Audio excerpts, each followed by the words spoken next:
Kia ora, tēnā koutou katoa. It's fashionable in New Zealand today for people to read out their whakapapa or pedigree, something that some of us have never done over the years, but it is sometimes worthwhile reflecting on that.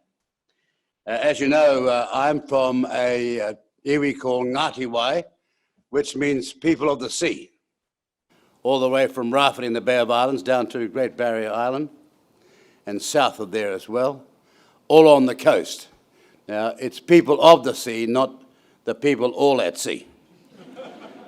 And if you want to look at the original canoe's legend of Mātātua, you will see in that story of theirs that when they were passing a place called Whananake, where I come from, the waka was leaking and needed repair. This is a serious story. And then they came ashore, and in their story or narrative, they repaired the waka on shore. And here are the real words for you to remember. It's in the words of the Mātātua people, and the local people helped them. Guess who that was? Well, someone that was there before the original canoe got there. And that's why I'm very proud to say I'm from Ngāti Wai. Now, I also happen to be half Scots, which gives you a natural suntan and a desire to save money. Ladies and gentlemen, it's a delight to be here and to have the honour of opening this important conference on behalf of the New Zealand Institute of International Affairs. Let's take the chance to acknowledge all the people who have helped make this possible, including our special guests from the Pacific.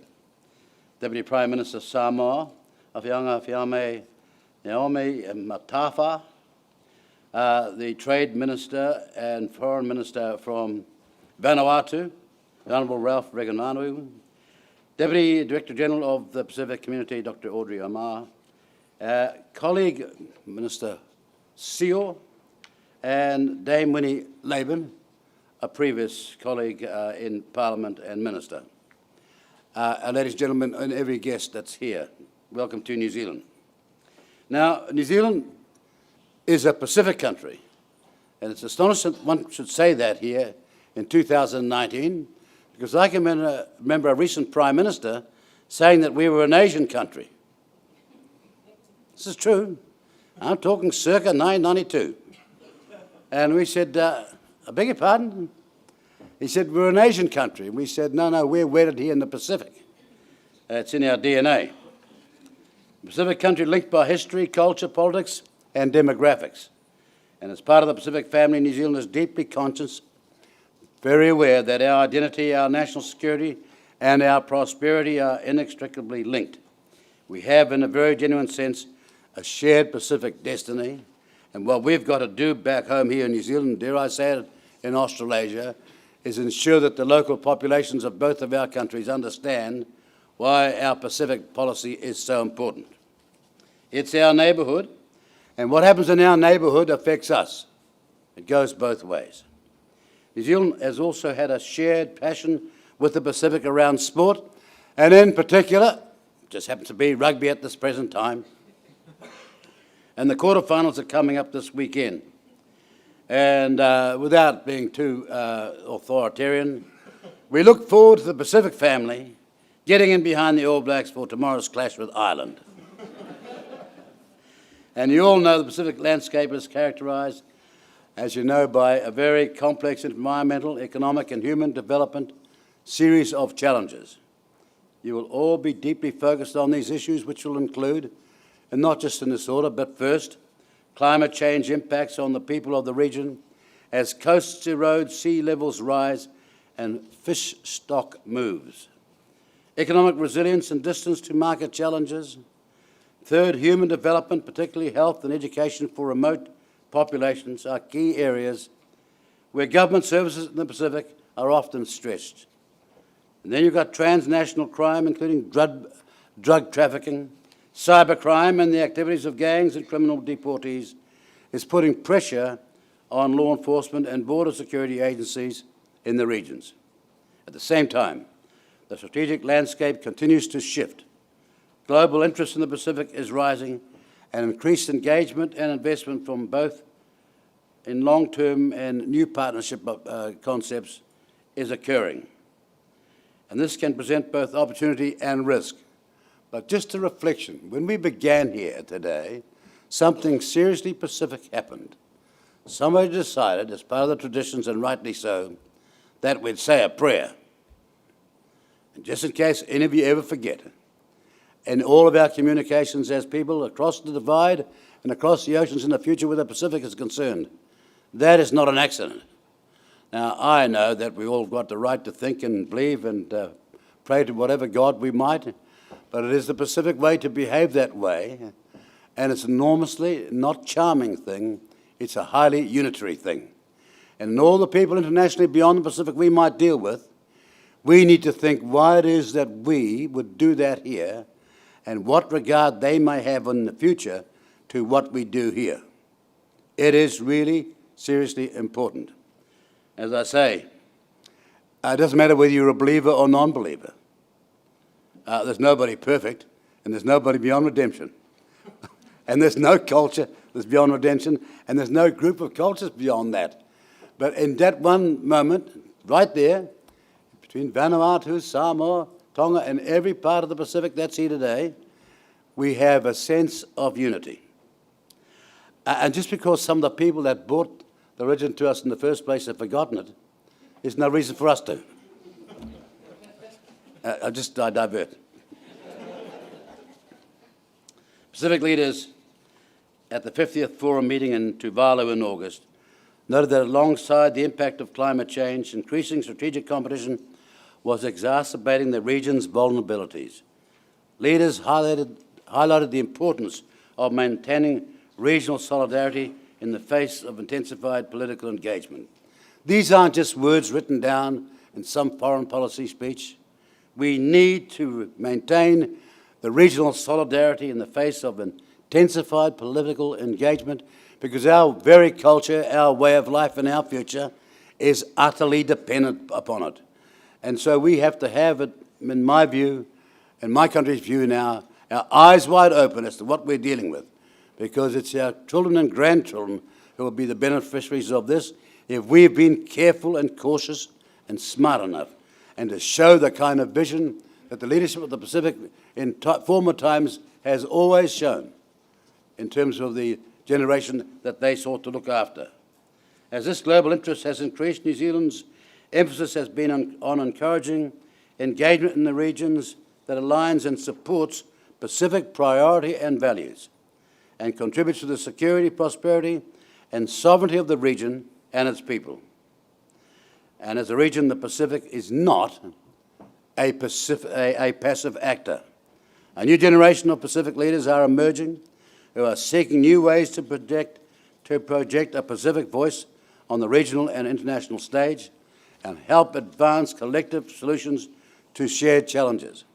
And this new leadership group we should encourage with all the help we possibly can, because we need it. And this new generation of leaders are privileged to be able to follow in the footsteps, for example, of the late Tongan Prime Minister, Akalisa Pohiva. He was both a colleague and a friend and a Pacific leader who championed democracy and good governance across the Pacific. And dare I say, for those of you who know, sometimes someone's battle in terms of the need to change just took too long. And we've got to abbreviate those changes in the future. As well as individual leadership, the regional architecture of the Pacific Islands Forum provides a critical mechanism for the region's leaders to determine how to respond collectively to the region's shared challenges. And again, at the Tuvalu Forum, leaders discussed the threat of climate change and resolved, by consensus, to take urgent action. And we have now the strongest collective statement the Pacific Islands Forum has ever issued on climate change. Achieving this will require a collective commitment, and New Zealand will continue to be front and centre of this effort. Over the past 18 months, through the Pacific Reset, the government has been lifting its ambition and investment in the region with a significant shift in both how we engage in the region as well as what we do. And we need, in doing that, to ensure we bring a far greater understanding of the New Zealand media into what this engagement is all about.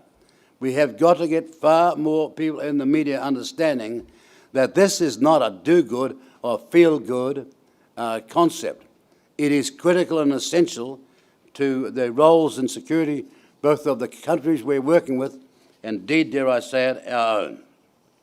At the centre of this is building deeper, more mature relationships with as many partners in the region. And from the outset, we have been committed to a set of core principles. And these are the fundamental changes the Pacific reset, image and mean. Listening and demonstrating a depth of understanding, exhibiting friendship, striving for solutions that deliver mutual benefit, achieving collective ambition and ensuring our engagement is sustainable, that what we are doing is in for the long haul. After 18 months, it's important to reflect on what's been achieved. We are moving away from the donor-recipient dynamics of the past and building more mature relationships with Pacific Island countries. The message that New Zealand is a partner and not just a donor has, and I believe, resonated in the region and enables frank conversations about shared policy priorities and challenges. The government has lifted its leadership diplomacy effort. The government has been besetting the Minister of Finance to get a fairer go for foreign affairs and trade. Never easy, as you all know, in your own countries. You'll all know this one thing. Every politician from the leader down talks fantastic about foreign affairs and trade until you go and ask them for the money. And they love to be part and parcel of all the presentation until you ask them for the money. But what we have to do is win the battle where they understand why we need it. And we need it because that sort of expenditure is not a good idea or a feel-good plan. It is a critical and essential investment, both at home and in the big, wide Pacific region itself. It is seriously important.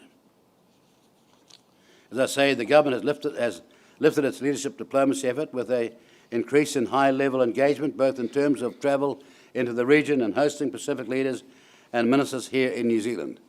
And William Sewell and others will tell you that if we possibly can go to any conference in the Pacific, we're going to use all the utilities in Parliament, from the Cabinet to the Under-Secretary, to the ministers outside of Cabinet, to the Pacific and Island members of Parliament, put somebody on the road to make sure that our voice is heard and that we've got somebody listening for us. It's new, it's important, and we think it's so essential as we go forward. New Zealand agencies are focused on greater coherence on Pacific issues across all parts of the government, recognising the close connection between foreign and domestic policy in our Pacific engagement. Through our recognised seasonal employer scheme every year, began in 2007, we support over 12,850 people from the Pacific to work in New Zealand, which translates into $40 million worth of remittances. But just 2 weeks ago, we announced forward, so that everybody would be able to get ready in time, an increase for the next 2 years of 3,150. That's a big jump on where we were in the past, but it'll give the island nations and others a chance to get ready. We are lifting our focus on the investment in Pacific security issues, advancing new initiatives with support for Pacific Island countries on key security priorities, including security sector leadership, capability, tackling transnational crime, illegal, unreported and unregulated fishing, which is devastatingly bad if we do not get on top of that, border management and security, and cyber security. The government has ensured that the reset is underpinned by substantive new resources. An additional $842 million over 5 years in budgets 2018 and 19 has been allocated to the New Zealand aid budget, the majority of which is being directed towards the Pacific. Official development assistance, as you know, was heading to a disastrous figure before we turned it around. And I give you a personal assurance that we're going into our next budget round intending to do a whole lot better. It's never easy when you're trying to get money out of somebody who's got the purse, but we mean business because we think that the plans we have here plans are so critical for the Pacific, but also for a country called New Zealand as well. It's a funny thing about foreign affairs, you know. There's no domestic votes in it. So just in case you think I'm pushing this for some ego drive, you couldn't be further wrong. In fact, when we launched our huge rise in the funding for foreign affairs, our opponents said, look what he's done, he's gone and found 800 million for diplomats. I mean, that's an appalling reaction to something that's so essential and which wasn't true. This was for aid in particular. Through this development assistance, New Zealand is doing more on issues that matter to the region, including climate change, economic resilience, health and education, governance, gender, human rights and youth. A high priority is taking practical action that will help Pacific countries adapt to climate change and build resilience. And to deliver on New Zealand's 300 million global commitment, which is a 50% increase in 1 year to climate change-related development assistance, 150 million of that has been dedicated to the Pacific to bolster New Zealand's climate change support in the region, focused on initiatives such as water security, climate hazard mapping, combating invasive species and threatened food security, and improving access to international climate finance. We are addressing pressing human development issues with new initiatives on distance and flexible learning, tackling non-communicable diseases, and on improving access to essential pharmaceuticals. We have also launched initiatives to improve internet connectivity, economic governance and sustainable management of Pacific Island countries' fisheries and marine resources. And other initiatives which you haven't heard about yet, but which are in the pipeline, like the capacity to understand and know every boat that's in the Pacific, which might affect the Pacific nation, or where there is insecurity from earthquakes and other events in the Pacific, our level of preparedness. I can't say much more than to say we are putting an enormous amount of money and effort in to ensure that one day soon we can tell you we've put into place the utilities to be able to give to both our population and yours far greater information as to what, in terms of a climatic habit, tragedy might be coming your way. It may not seem important, but if you have got the time and notice to take remedial action in an event that's coming by way of disaster because of the utility of a smart program, then we're doing, to put it bluntly, God's work in that context. New Zealand's also focused on greater coordination and engagement with key external partners engaged in the Pacific, and is encouraging increased engagement in support of the Pacific's own priorities and objectives. This includes other countries active in the region, as well as key multilateral organisations and entities. And dare I say, at the same time, we're talking as extensively as we can to the European Union, to the UK, to the United States, to every country we can, including all the way to the Nordic countries, to say, look, come out here and get involved. Join partnerships with us, because these are worldwide issues. We can help each other. And you may be astonished as to how many out there, when asked properly and see the sense of what you're trying to do, want to be engaged. Now, Australia continues to be a critical partner for New Zealand in the Pacific, and close coordination across the breadth of our respective efforts in the region is a significant aspect of engagement between Wellington and Canberra. As I say, we welcome the UK's recent decision to establish 3 new high commissions in the region. But we did make the point out, well, 3 high commissions is fantastic, but how about 1% of your foreign aid? That's $225 million. It would help to go a long way in joint projects between us out in this part of the world. And sometimes politics can be fun, where you say, you know, you walked out on us and left it all to New Zealand and Australia. How come when the empire on which the sun never set did that to us? So come on, give us a fair go here. It's in our democratic interests. We've partnered with the governments of Papua New Guinea, Australia and the United States and Japan on new electrification programs to lift electricity to 72 homes in the PNG. With Japan, we are building the Pacific Climate Change Centre in Apia, as the Deputy Prime Minister will tell you. New Zealand and the EU are working together alongside France and Australia to tackle the interconnected challenges of biodiversity and climate change. Being able to listen to and respond to our Pacific partners' priorities means having a greater presence in the region. The government has boosted New Zealand's Pacific-focused diplomatic footprint with 10 new diplomatic and development roles in the Pacific and 4 new Pacific-focused roles in key capitals outside the region, but focused towards the interests of the region. There's much more to be done, and we must look ahead. The government has been clear that the next step is ensuring the heightened tempo of effort that began as the Pacific Reset is embedded as the new normal for New Zealand's Pacific engagement.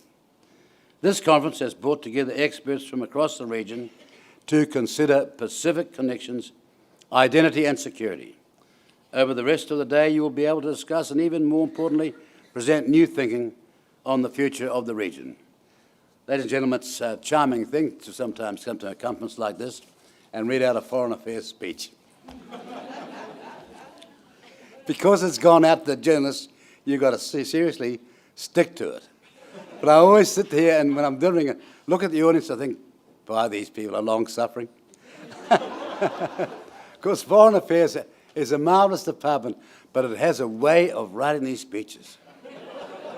And you'll recognise the, not that I didn't see the speech, but you recognise the phraseology of broadening, deepening and widening. Beloved of foreign affairs all around the world. It happens, of course, to be true. And the point that I want to make really is, as I said, I'm reflecting on the prayer that started here this morning and thinking at the same time that we need to be deadly serious about what we say on these matters now. This is not just a conference where we're going to share some ideas, but the challenges facing the Pacific are the greatest they've been in 70 years. We need to understand that each one of these things we're talking about is for real, and we need to get ourselves seriously committed, and we need to know and find out who's with us. Now, in the good book, there's this great example of this military commander, and he's heading off to this battle scene, and he asks the oracle, what should he do? Because he's somewhat concerned about his troops. Now, I'm not saying I'm concerned about you. All I'm saying, I'm concerned that everybody that understands what we're trying to do in the Pacific Reset had better be for real, because we do mean business here in the interests of the blue continent, which is probably one of the biggest theatres in the whole world. Disparate countries and settlements are far apart, but it's a key part of the world in which there's a massive interest in what happens here, and we need to be up to the game, so commitment's required. So he asked this oracle, what should I do with my troops? Who will I be able to take? And he said, on the way to that scene of battle, there is a lakeside. Your troops will be thirsty. Watch them when they stop to drink. Those that put down their spears and drink, don't take them. Those that hold their spears, their hands in their hand as they drink, just take them. Now, I don't want to finish it with a military point, but you do get the point, don't you? As the region's thinkers, analysts and experts, we are inviting you to bring your ideas and perspectives to the table to help shape the trajectory of New Zealand's Pacific engagement. But something more is being invited of you, your total commitment. Thank you very much. Kia ora tātou.